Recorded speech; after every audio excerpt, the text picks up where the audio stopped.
The Homeless Man and the Crying Dog, a story that will change how you see compassion forever. When two broken hearts found each other on the coldest night of winter. Have you ever felt so alone that you thought no one in the world could understand your pain? What you're about to read is the true story of how the most unlikely friendship saved two lives and reminded us all what it really means to be human. The rain fell like ice-cold needles on the streets of downtown Portland. It was one of those December nights when the wind cuts through your bones, when even the streetlights seem to shiver in the darkness. Most people hurried past with their heads down, umbrellas clutched tight, desperate to reach the warmth of home. But Marcus Johnson had no home to reach. For 3 years, Marcus had called these streets his shelter. A faded green sleeping bag, a torn backpack with everything he owned, and a cardboard sign that read, "Homeless Veteran, Anything Helps," were his only possessions. At 42 years old, life had dealt him cards he never expected.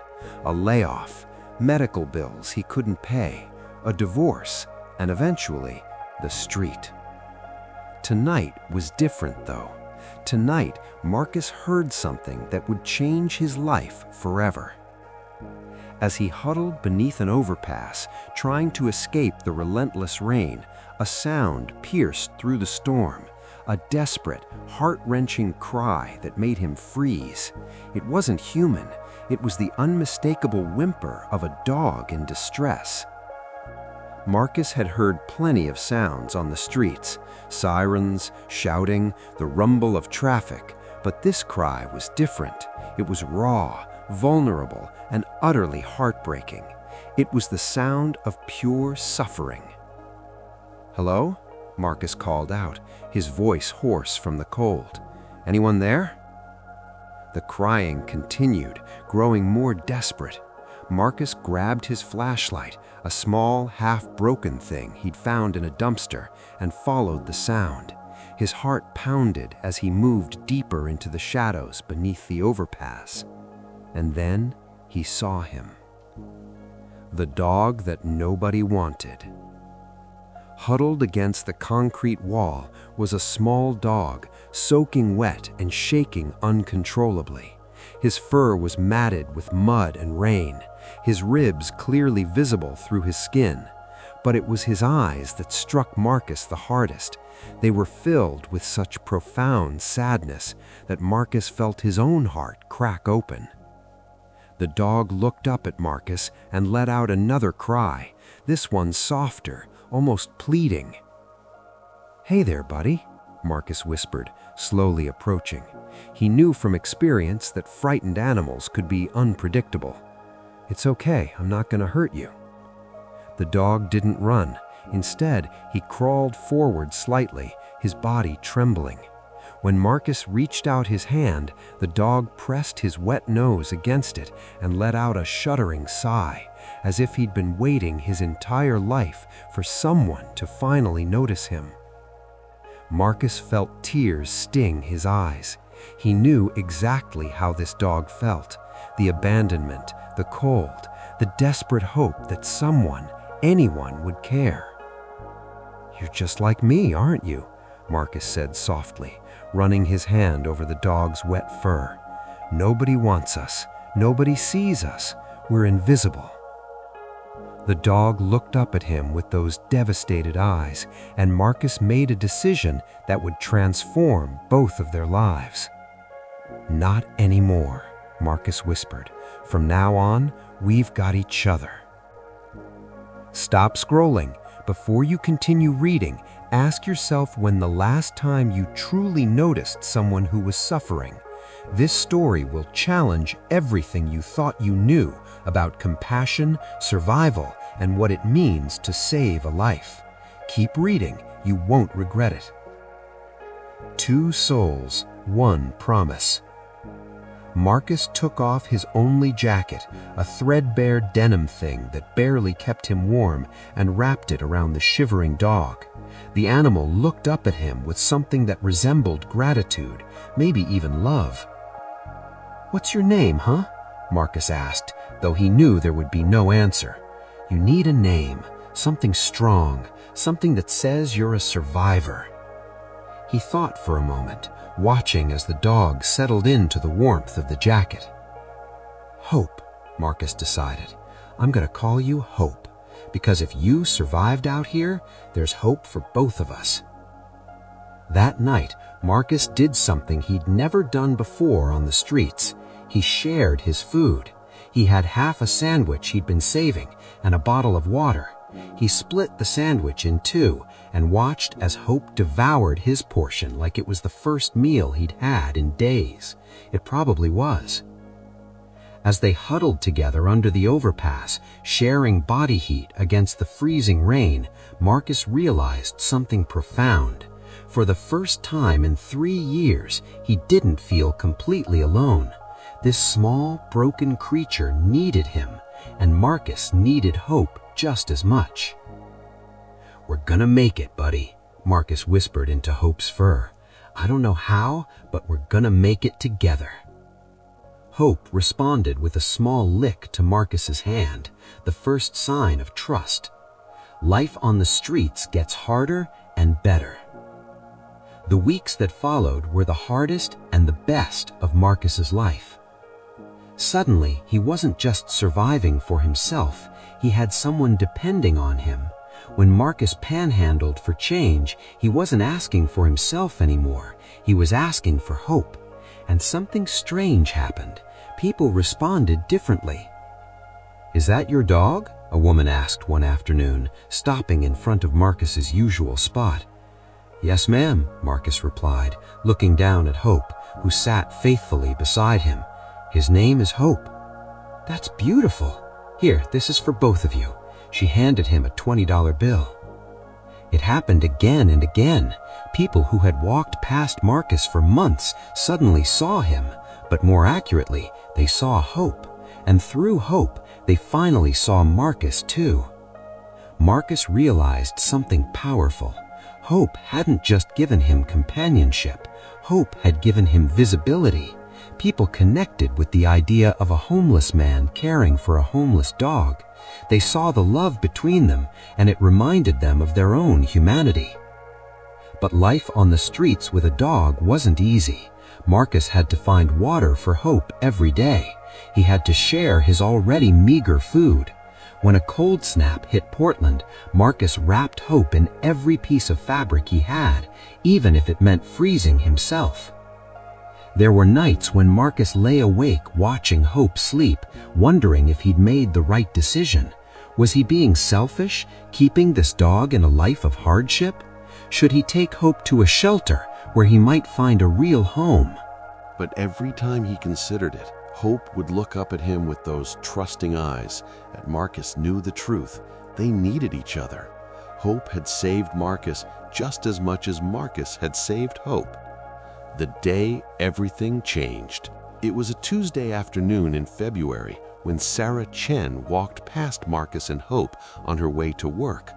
Sarah was a social worker who specialized in helping homeless populations. She'd walked these streets hundreds of times, offering resources, connecting people with services, but something about Marcus and Hope stopped her in her tracks. "Excuse me," she said, crouching down. "That's a beautiful dog." "Thank you," Marcus replied, his guard up. He'd learned to be wary of people who showed too much interest. Sometimes they were kind, sometimes they wanted to take Hope away. "How long have you two been together?" Sarah asked gently.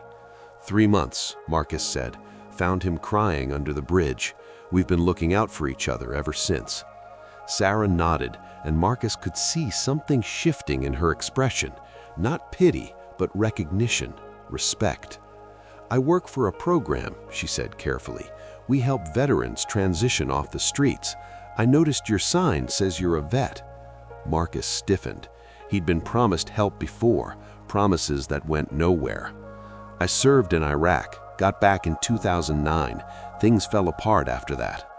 I believe you, Sarah said, and I want to help, but I need you to know we have a policy.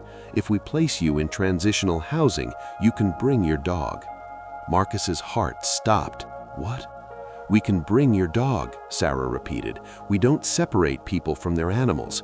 We know how important that bond is. For the first time in 3 years, Marcus allowed himself to hope for something more than survival. He looked down at Hope, who was watching Sarah with curious, intelligent eyes. "What do I have to do?" Marcus asked.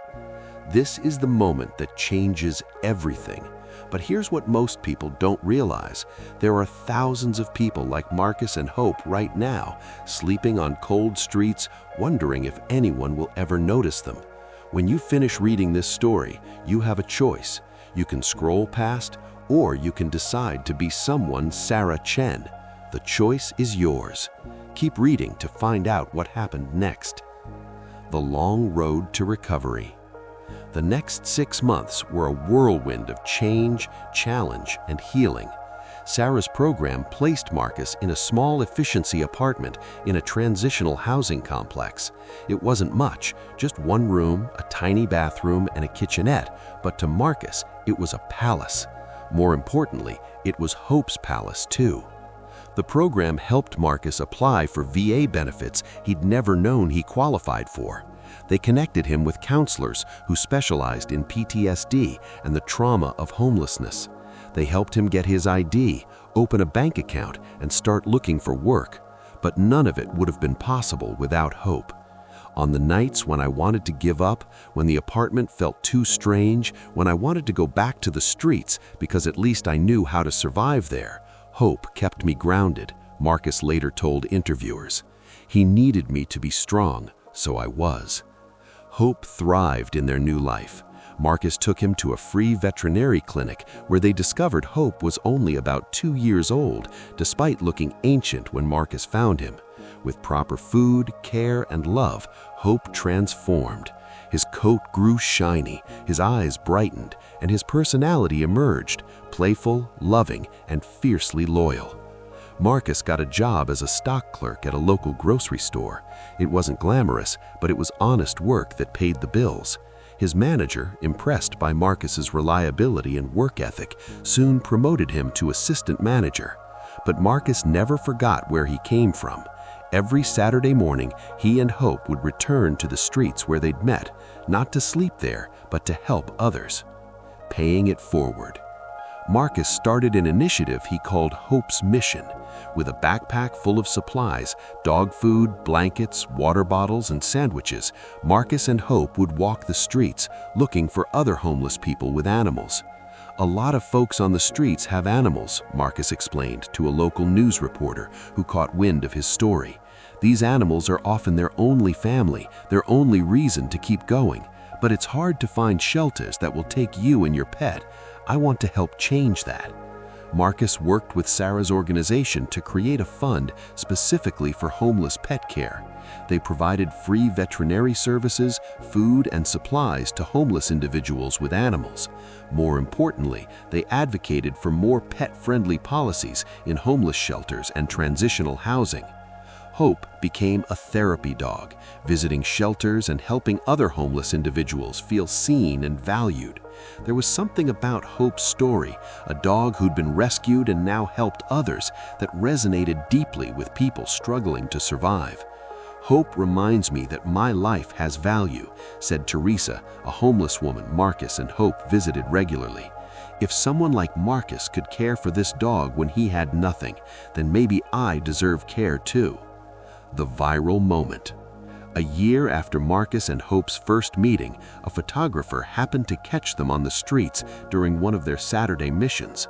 The photo showed Marcus kneeling beside an elderly homeless man, Hope sitting patiently between them as Marcus handed over supplies. The photographer posted the image on social media with the caption, "This is Marcus. A year ago, he was homeless. He found a crying dog and promised they'd never cry alone. Now he spends his weekends helping others. This is what humanity looks like." The post went viral, shared millions of times across platforms. News outlets picked up the story. Donations poured in to Hope's mission. People from around the country sent money, supplies, and messages of support. But Marcus remained humble. In an interview with a national morning show, he said something that captured the heart of his journey. "I didn't save Hope. Hope saved me." When you have someone depending on you, someone who needs you, it gives you a reason to keep fighting. Hope showed me that I mattered, and now I want to show other people that they matter too.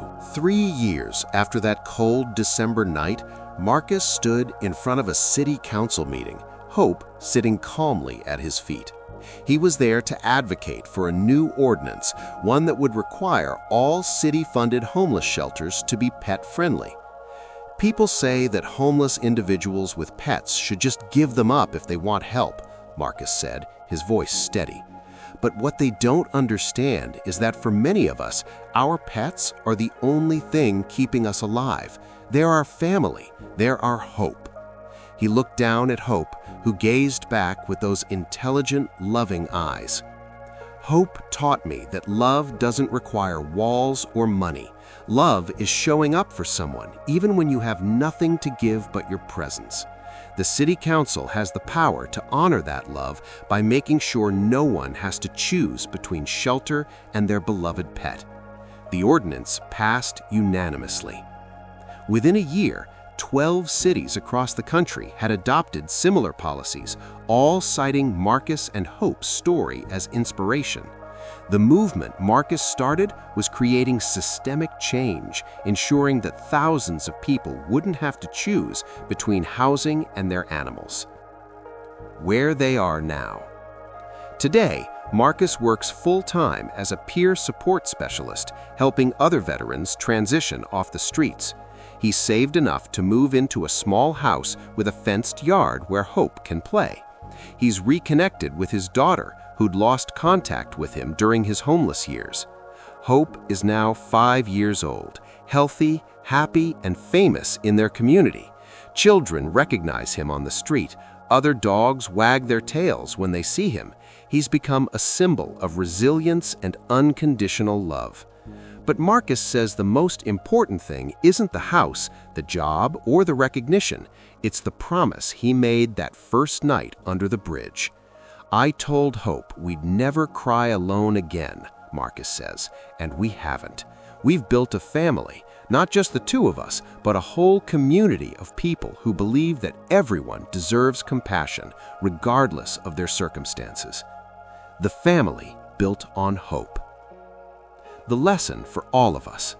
Marcus and Hope's story isn't just about one man and one dog, it's about recognizing the humanity in everyone, even especially those society has forgotten.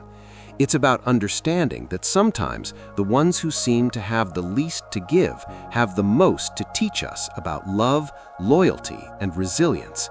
It's about remembering that we're all one bad day, one unexpected crisis, one series of unfortunate events away from needing help ourselves.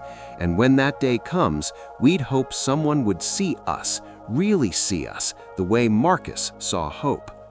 People ask me all the time what they should do to help the homeless, and I tell them it's simple. See us, acknowledge us, treat us like human beings. You don't have to give money, you don't have to solve all our problems, just see us. That's where it starts. Hope sits beside Marcus as he says this, a living testament to the power of being seen, being valued, being loved, even in the darkest circumstances. Your turn to make a difference. As you finish reading this story, Marcus wants you to know something. You have the power to be someone's hope. Maybe you can't take someone into your home or solve homelessness on your own, but you can make eye contact with the homeless person you pass on your way to work. You can acknowledge their existence with a smile or a good morning. You can donate to local organizations that help homeless individuals and their pets. You can volunteer your time at a shelter. You can advocate for pet-friendly housing policies in your community. You can share stories like this one to help others understand that homelessness isn't a character flaw, it's a circumstance, and circumstances can change. Most importantly, you can remember that everyone has a story, everyone has value, everyone deserves to be seen. Marcus and Hope found each other on the coldest night of winter, two broken souls who decided they'd never cry alone again. Their decision didn't just save their own lives, it sparked a movement that's changing how communities support their most vulnerable members. The Promise. 3 years later, Marcus and Hope returned to that overpass every December on the anniversary of the night they met. They bring supplies for others who are still out there, still fighting, still hoping. But mostly they go to remember the promise. We stand there in that spot and I hold Hope close and I thank him for not giving up that night, for crying loud enough that I could hear him, for trusting me when I had nothing to offer but my presence. He pauses, emotion thick in his voice, and I renew my promise to him and to everyone we help. You will never cry alone, not while I'm here, not while we're here together. Hope licks Marcus's face, tail wagging, a gesture that says more than words ever could. This is your final call to action. You've read the story, you've felt the emotion. Now it's time to decide what you'll do with it. Will you be the person who sees the invisible? Will you be someone's reason to hope? The world needs more people like Marcus, people who choose compassion over convenience, who choose to see rather than look away. Share this story with someone who needs to hear it. Donate to organizations that help homeless individuals and their pets. Volunteer your time, advocate for change, or simply make eye contact with the next person holding a sign on the street corner and remind them through your acknowledgement that they matter. Because somewhere right now, on a cold street, under a bridge, in the shadows we pretend not to see, there's someone crying, waiting for their Marcus, waiting for their hope, waiting for someone to notice. That someone could be you. The question is, what will you choose? Marcus and Hope's story reminds us that the greatest acts of love often come from those who have the least to give. In a world that measures worth by wealth and status, they show us that the richest thing we can offer another soul is simply our presence, our compassion, and our unwavering promise: you will never cry alone. This story is dedicated to all the Marcuses and Hopes out there, the ones still waiting to be seen, still hoping to be found, still believing that somewhere, somehow, someone will care. You are seen, you matter, and you are never alone.